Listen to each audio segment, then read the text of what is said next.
Allie, Dini, thank you so much for joining me today. Very happy to be here. Sorry. It's okay. It's figuring out. I totally get it. It's figuring out like who's going to jump in, who speaks first. This is my first double So guest I think situation. she wasn't ready It to is. answer at all. No, I didn't know who was going to answer first, so I was about to answer, and then you answered, and then I was like, I'll kind of direct it then. That's maybe the way to go about it. So, Allie, could you please do a quick introduction of yourself? Sure. So I'm Italian. And I've always had a passion for the environment. That's why I came and studied law and economics applied to the environment back 15 years ago, where it was a very hippie solution, especially in Cambridge, where everything was way more corporate. And then I worked as a lawyer for 10 years, and 2 years ago decided to make the jump and don't have entrepreneurial projects on the side of my law career, but make it a full lifestyle. And I met Dini, which was great.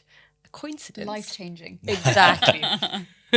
And so, Dini, can you tell us a bit about yourself? Yeah, of course. So my background is within the food and drinks industry. So after I left uni, I went and worked for a very cool startup back then, a gin business called Sipsmith. And when I first started, I was sort of one of the early employees, the only person in marketing, and grew with the business until it then sold sort of 8 years later, and had the most amazing experience in a sort of founder-led people person. Sorry, I just touched the mic. Business, and yeah, so I guess that's where I started my career, and then decided that because we'd been bought out by a big corporate company, I realised that I wasn't very good at the corporate world. And my skill set was way better akin to startups and that sort of fast pace, use your creativity, push through boundaries, don't have any sort of restrictions. And I realised I either needed to set up my own business or to go and work for someone else in another startup. And so I decided to, a little bit like Alina, take the plunge, go set up on my own. And I met Alina, and we both were super passionate about doing something with a greater purpose. We didn't want to be setting up another business just to make money. We wanted to make sure that it was a commercial business, but that had a bigger purpose. And so we ended up building the Wonki Collective, which is a business designed to stop supply chain food waste. And so it's an issue that I saw firsthand when I was working in the industry. So it sort of led quite nicely onto our business. Nice. So you both kind of touched on how you met there. What is the meet cute story? How did you guys end up bumping into each other? And We did one of these, founders programs like Love Island, Find Your Founder sort of thing. And so we arrived in a room on a Monday morning with 50 other wannabe founders, and you're meant to be speed datings with one another basically and find the right person.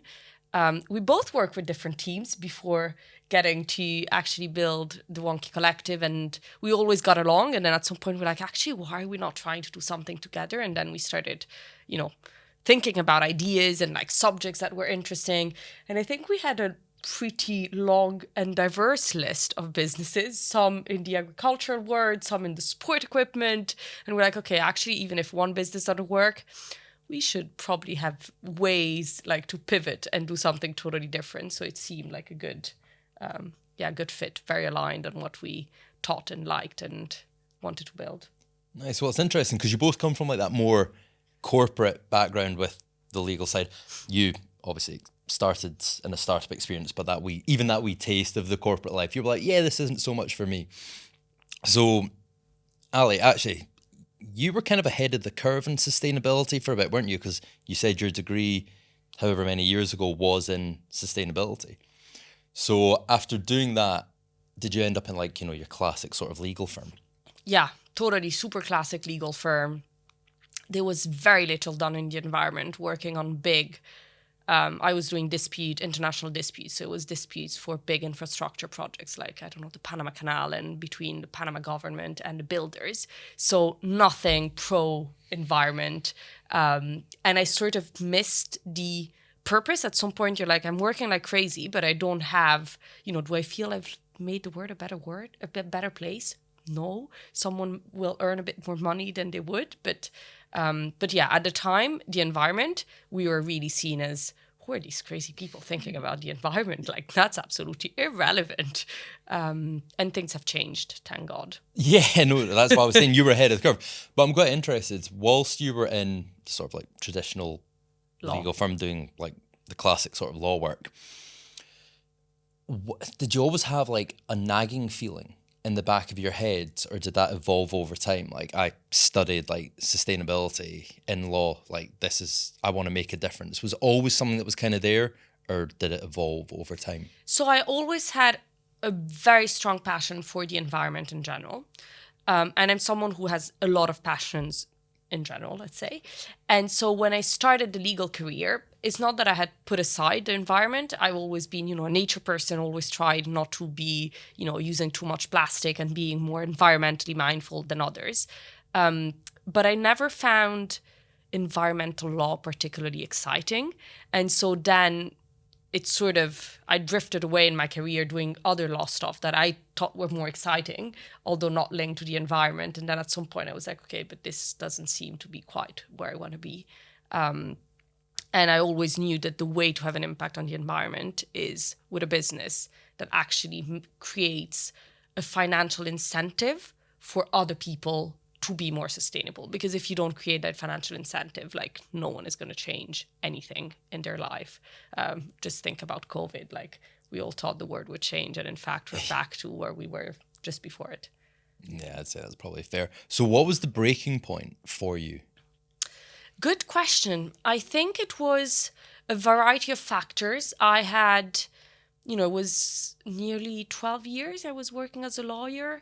I felt I had, done enough and learned a lot. And I was sort of plateauing where I was. And at the same time, it was years that I was saying, okay, I really want to build my own business. And at some point, you have to do it. If you don't do it, I was like, okay, I'm, 34. If I don't do it now, then, I will have kids. And I think once you already have kids, like if you have 2 or 3 kids, I'm not sure that's the moment where you build a business, at least not between 0 and 5. Turns out I became pregnant a week after we started working together. So didn't quite plan it that way. But I thought if I don't do it now, I want to have kids, and then you're not going to do it when your kids are 0 to 5, probably. And so then I'll be 45 and, that's potentially too late. And then you've missed a big opportunity in your life. Nice. So now you're balancing everything, and we will get to that. So Dini, you came from a more, I guess it's not corporate, startups aren't really corporate, but from a business that was starting out. And can you tell us a bit more about that? There was nothing corporate about my my first job. It was working in a garage, and if the distiller had a sick day, we would all be hands on to work out how to make the gin.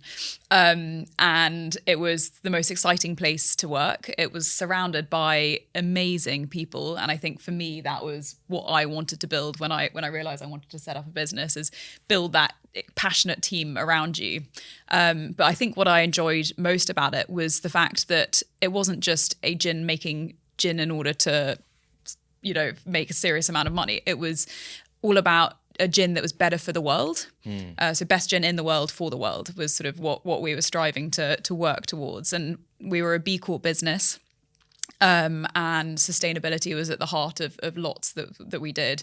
And I worked on all of those projects, and it got me really interested in understanding the impact of the work that you do. And I guess whilst I was working there, we sort of set up various different project groups to understand the impact the business was having. And whilst that was going on, we discovered that there was a lot of supply chain waste in a business. You're sort of stuck in the middle. You have the end consumers, us, as sort of fickle people who change our minds. So you create a limited edition for Sainsbury's or Tesco's, and you think it's going to sell X amount, and suddenly it doesn't, because we all change our minds, or a competitor has a different pricing strategy and puts on a big promotion, which means you sell less, and that has a knock-on effect in the supply chain. And it means that these businesses are stuck. They have to order 18 months out, all of their ingredients and packaging and things like that. And you end up playing this sort of balancing game where no matter how much data you have, you're never going to be able to predict the future.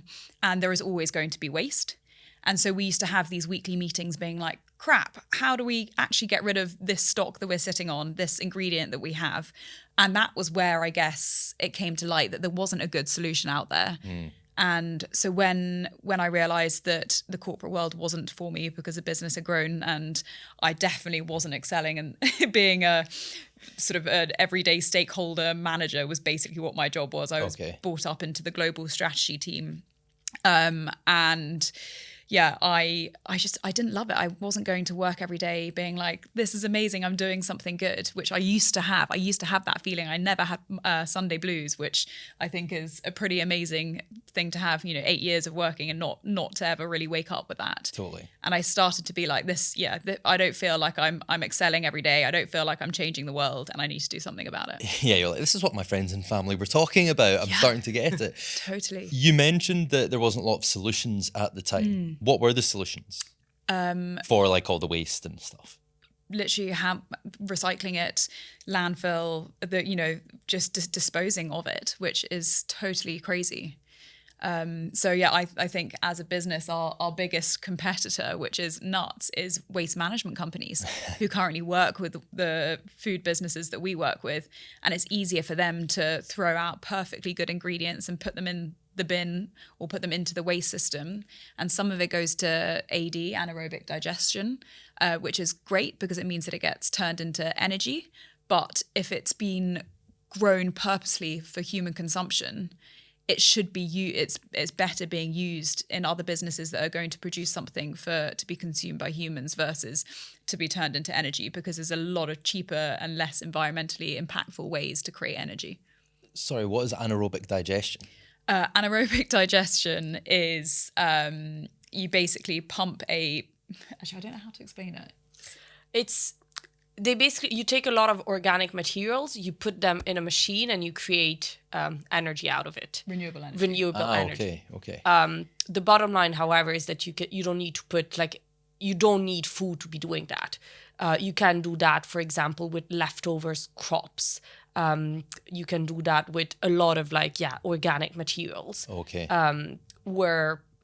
So in our case, it's food that has been grown and shipped, packaged, processed, everything to be consumed by humans.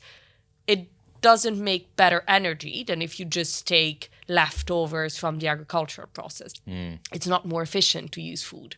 And so why using this food that has cost, not only in terms of money, but also in terms of the environmental impact, way more than other organic materials. So before we kind of get into the problem that you guys have, I hope you use that in your pitches, the fact that your biggest competition is waste management, because you're right, that is absolutely crazy when you say that out loud. But something you said to me previously, and we touched on it there, and I found very interesting as an end consumer, Dini, was in your line of work, where all these different factors come into play, like a rebrand, or if a competitor does a sale, it totally impacts what products left over. And I think you mentioned, is it a product has to have a certain amount of shelf life to be allowed in retailers? Yeah, so the rules in the UK are that any product that ends on a supermarket shelf have to have 70% of its shelf life left. So, for example, a bag of pasta, which has sort of a 5-year shelf life, you could have a couple of years left on its shelf life and it's rejected by a supermarket. So it's understanding how we can use product before it gets packaged once it's produced and make sure that it actually ends up having a second life and ending up being consumed by a human rather than animals or AD or something like that.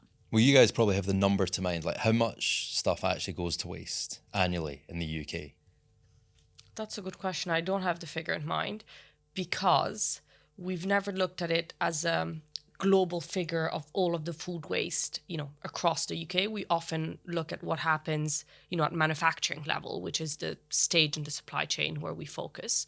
But at manufacturing level, it costs 6.7 billion a year.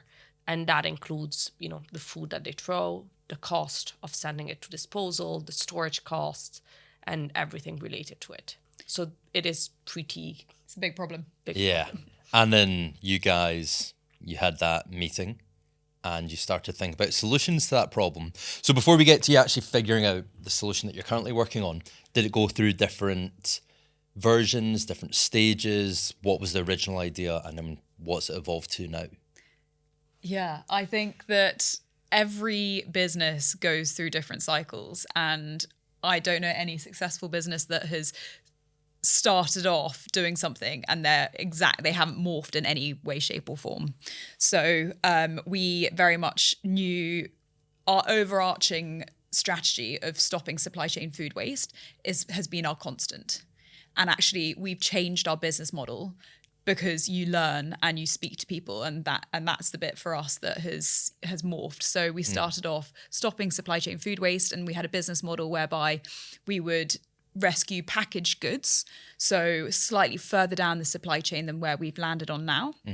And we would then send them directly to consumers. So think odd box, but for your whole grocery shop rather than just the veggies. Okay. And we started off doing that. We basically wanted to trial things really quickly, so we incorporated the business in April. And in May, we had our first pilot where we went out, we got customers on board. We realized that consumers wanted to buy better, and they wanted to buy cheaper as well, because if you rescue packaged goods which are are closer to their best before end, for example, then it is going to be a cheaper way to consume, to shop. And we worked on that for about 8-9 months in the end. Yeah.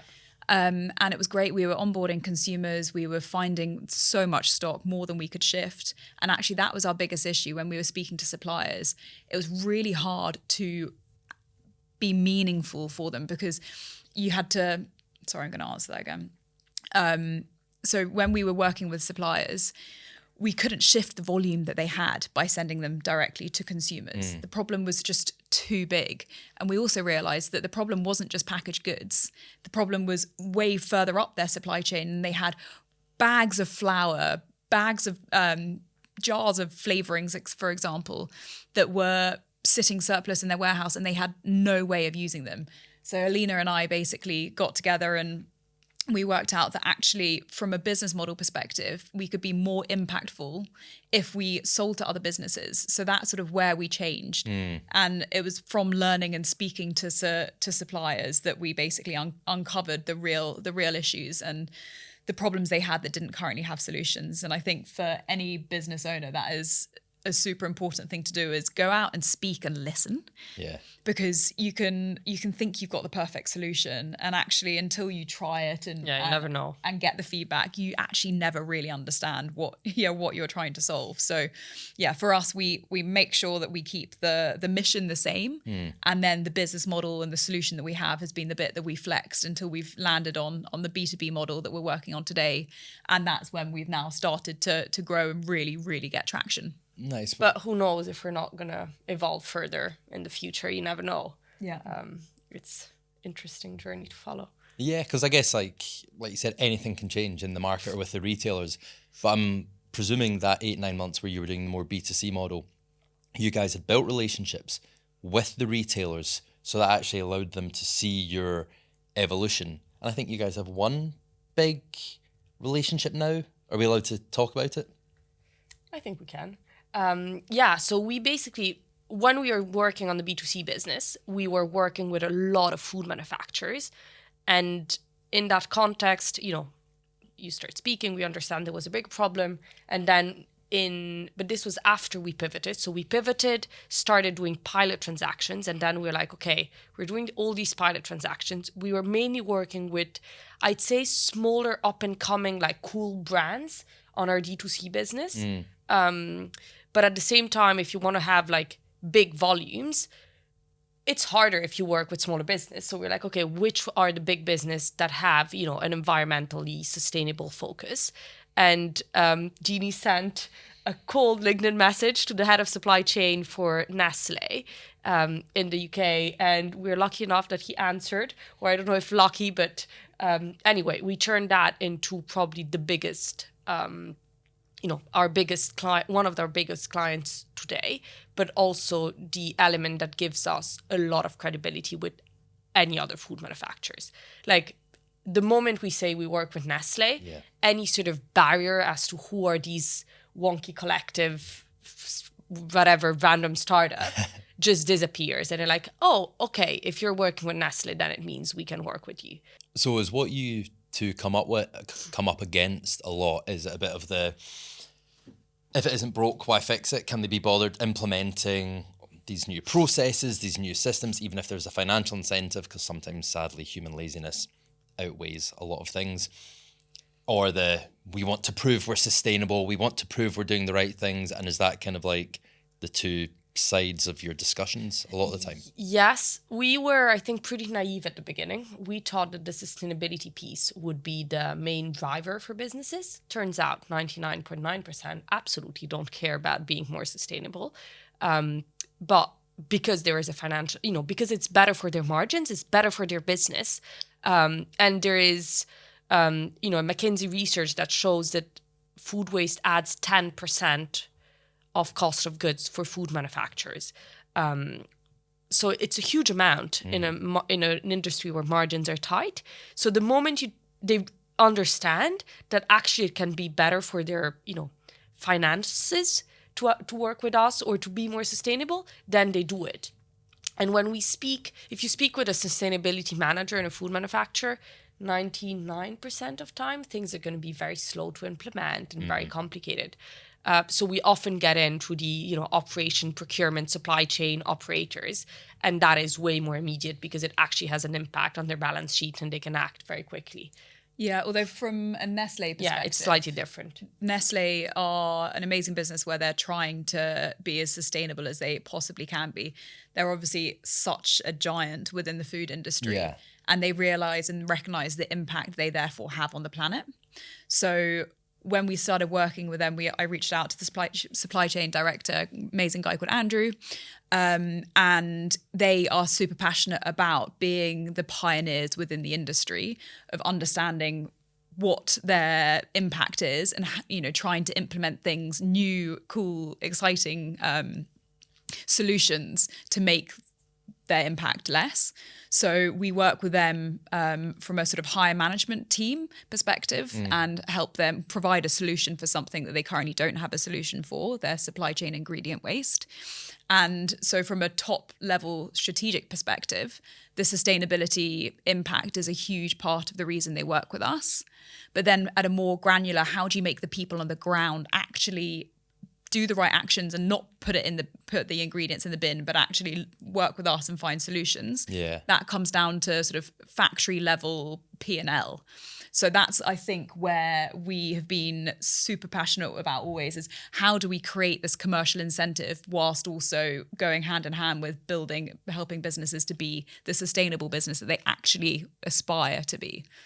So I wonder, and you can tell me if I'm right or wrong, Nestle being like a huge company with lots of different brands under its umbrella, is it almost simpler for them to transfer those products between their own brands, like internally, if they've got this control over so many things?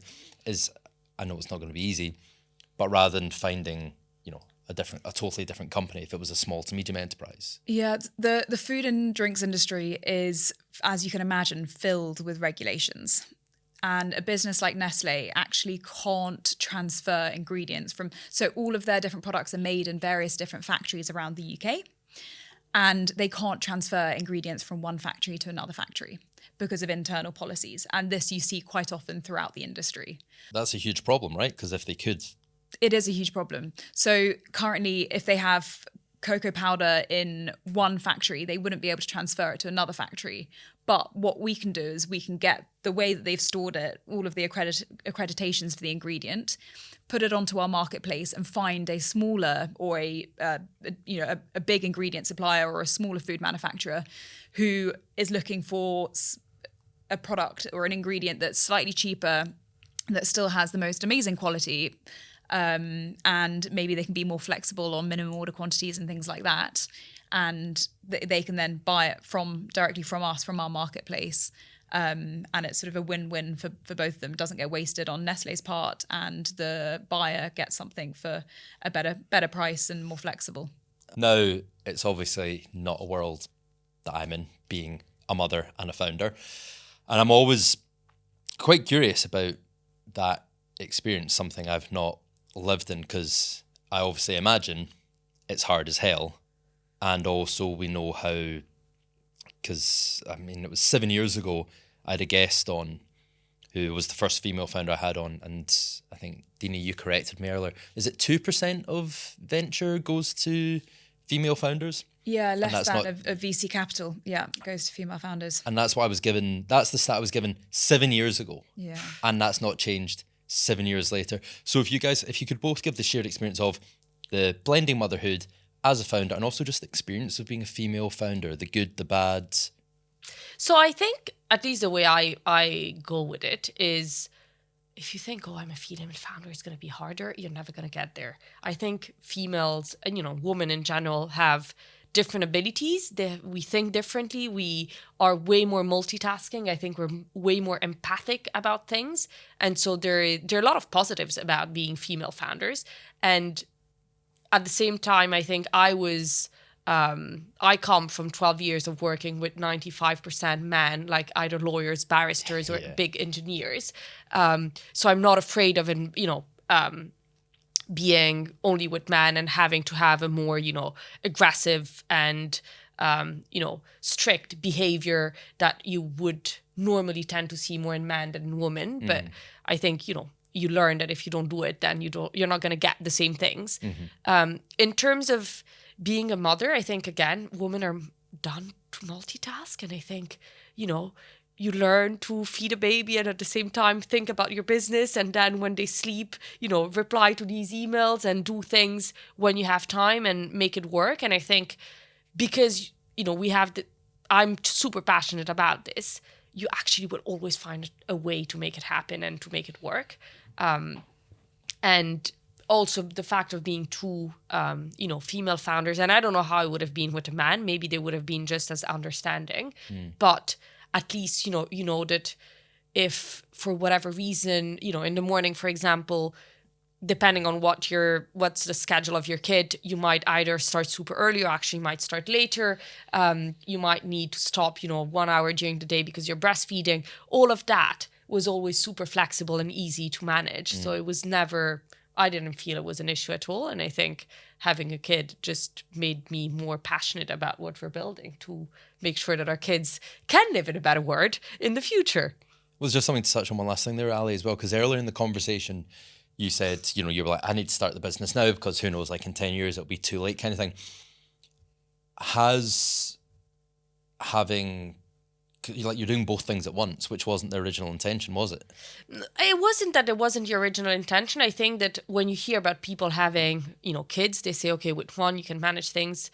If you have three, like you have basically 6 or 7 years of pretty intense family life. So will you, once you have three kids, will you really build a business when you have a 7-year-old, a 5-year-old, and a 2-year-old? I probably think the answer is no. And by the time they're out of the hard phase, 10 years will have gone by. And that, I think, was sort of the difficulty for me. I was like, if I don't start now, I'm going to start, really late and potentially, I think when you're 30, you think that you're really old when you're 40. When you're 20, you think that you're really old when you're 30. And then you get to 30 and you're like, actually, I'm not that old at all. I think starting a business and building a business are very different. Being when you're a parent, I think starting a business before you have children for us was you have these months of sort of trying things failing. And I think if you've got a young child at home, it can be pretty, you're absolutely exhausted. You're not sleeping very much and you don't always have the energy to go out and try again or open another door. Whereas building a business, once you've sort of worked out what you're doing and your place within the industry, it's a lot easier to build on that and keep building the relationships because you know a little bit more about the direction and what you're doing and you feel a little bit less lost, I guess. And so having young children when you're building a business is actually okay. It's okay, and you find the time and you make it work and balance, for me anyway. Yeah.